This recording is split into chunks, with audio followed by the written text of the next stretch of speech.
নামাজ না পড়ায় সবচেয়ে বেশি জাহান্নামে নেয় না, রোজা না রাখায় সবচেয়ে বেশি জাহান্নামে নেয় না, ওয়াজ মাহফিলে না আসায় সবচেয়ে বেশি জাহান্নামে নেয় না, দান সাদেকা না করায় সবচেয়ে বেশি জাহান্নামে নেয় না, কোরআন তেলাওয়াত না করায় সবচেয়ে বেশি জাহান্নামে নেয় না।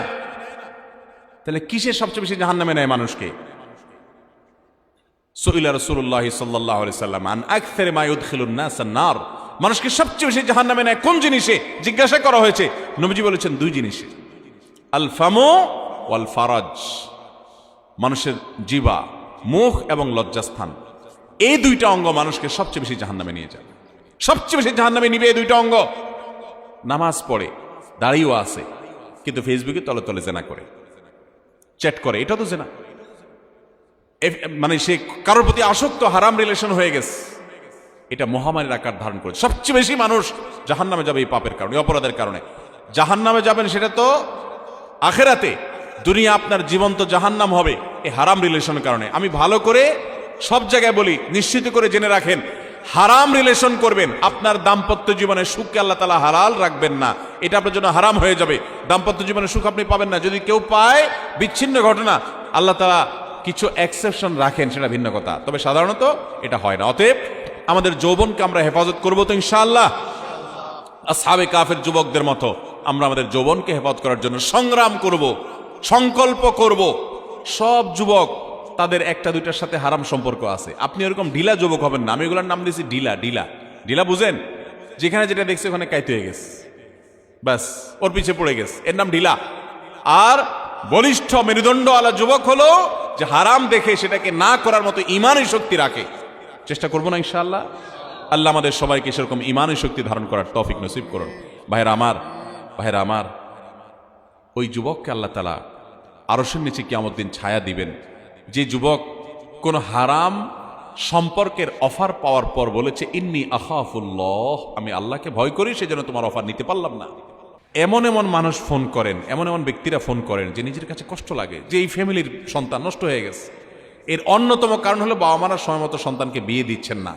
এর কারণে তারা যে কি পরিমাণ গুনাহের দিকে ছুটে যায় এবং হাবুডুবু খায়, মা বাবা টের পান না। এই জন্য কোনো ছেলে যদি উপযুক্ত হয়ে যায়, তার বিয়ের প্রয়োজন হয়েছে, বাবা মার তাকে বিয়ে দিতে কার্পণ্য করা উচিত না।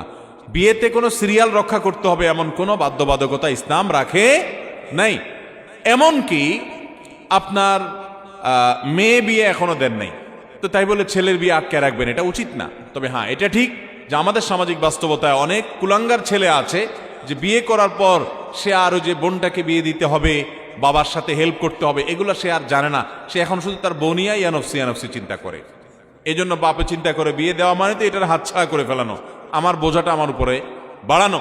তো সেটাও ঠিক, সন্তানরা সেরকম করা উচিত নয়। কিন্তু এই বড় ভাইকে আপনার বিয়ে দিব আগে, সেই দোহাই দিয়ে ছোট ভাই যদি বিয়ের উপযুক্ত হয়, টাকা পয়সা থাকে, তাকে আটকায় রাখা উচিত নয়। এটা জায়েজ আছে আমাদের সমাজে। এগুলোকে আমরা আমাদের নিজেদের বানানো মাসআলা হিসাবে বানিয়ে রেখেছি, এটা উচিত না। আমি নিজে আমার বড় ভাইয়ের আগে বিয়ে করেছি, আমার বড় ভাই আমার কিছুদিন পরে বিয়ে করেছেন, বেশি দিন না, হয়তো বছরখানিক হবে, এরপরে তিনি বিয়ে করেছেন। আলহামদুলিল্লাহ, আমার তো অসুবিধা হয়নি। তো এগুলো আমাদের সামাজিক নানা কুসংস্কার আমরা বানিয়ে রেখেছি। তবে হ্যাঁ, এর মানে এই না যে ছোট ছেলেরা যারা আছেন তারা সবাই এখন নিজের মন মতো বিয়ের জন্য লাইন ধরবেন। এটা ফ্যামিলিগত বিষয়, বাপ মাকে কনভিন্স করবেন, সুন্দর করে ফ্যামিলিগতভাবে করবেন।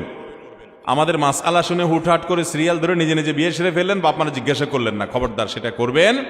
বিয়ে নিজে করার জিনিস না, এটা মূলত অভিভাবকরা করায়, অভিভাবকের মাধ্যমে করতে হয়, সেটাই অধিকতর আপনার জন্য কল্যাণকর। তারা অভিজ্ঞ, এবং বাবা মা তাদের সন্তানটাকে বিয়ে করাবেন। অনেক আবেগ, অনেক স্বপ্ন থাকে, অনেক সন্তান আছে তাদের সে স্বপ্নে আশার গুড়ে তারা বালি দিয়ে, এটা করবেন না যথাসম্ভব। হ্যাঁ, আপনার দেয়ালে পিঠ থেকে গেছে, তারা আপনাকে ধার্মিক ছেলে ধার্মিক মেয়ের সাথে বিয়ে বসতে দিবে না, তারা দিনদার না, তাহলে সেক্ষেত্রে আপনি বিকল্প চিন্তা করতে পারেন। সেটাও বিচক্ষণ আমাদের সাথে ব্যক্তিগত বিষয়ে পরামর্শ করে তারপরে সিদ্ধান্ত নেবেন।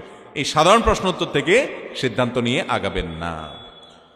এরপর প্রশ্ন হলো, ছেলে মেয়ে হারাম রিলেশনে জড়িয়ে গেলে কিভাবে হালাল রিলেশনে আসা যাবে? এই যে দেখেছেন, বললাম না, এই বিষয়ে প্রশ্ন অনেক।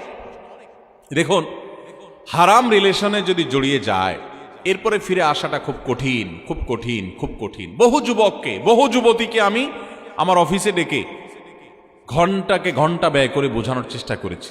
একটা সময় মানুষ বয়সের একটা পাগলামো আছে, আল জুনুন ও ফুনুন, এই বয়সের পাগলামোটা যখন শুরু হয় মানুষ কিছু মানতে রাজি না, শুনতে কিছু রাজি না। এই জন্য আল্লাহ কোরআনে বলেছেন ওয়ালা তাকরাবুজ জিনা, জেনা করিও না। আল্লাহ এই কথা না বলে এই জায়গায় বলেছেন ওয়ালা লা তাকরাবুজ জিনা, তোমরা জেনার কাছেও যেও না। আল্লাহ বলেছেন লা তাকরাবুজ জিনা, জেনার কাছেও যেও না। কেন? আল্লাহ বলবেন জেনা করিও না, কিন্তু আল্লাহ বলছেন কি জেনার কাছেও যেও না। কারণ কি? কারণ আল্লাহ তো সৃষ্টিকর্তা, তিনি জানেন আমাদের ভিতরে কি কি দুর্বলতা আছে। আল্লাহ জানেন, আল্লাহ জানেন জেনার কাছে যদি কোনো যুবক যায় সে ফিরে আসতে পারবে না, খুব সিরিয়াস, ফিরে আসাটা টাফ। এই জন্য আল্লাহ বলছেন কাছেও যেও না। তার মানে কি?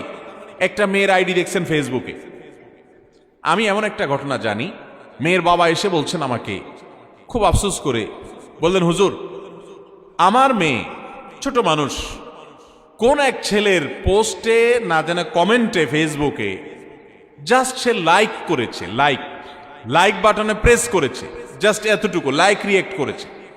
এরপরে ওই ছেলে আমার কমেন্টে লাইক দিল মেয়ে আইডি থেকে। মেয়েটা কে?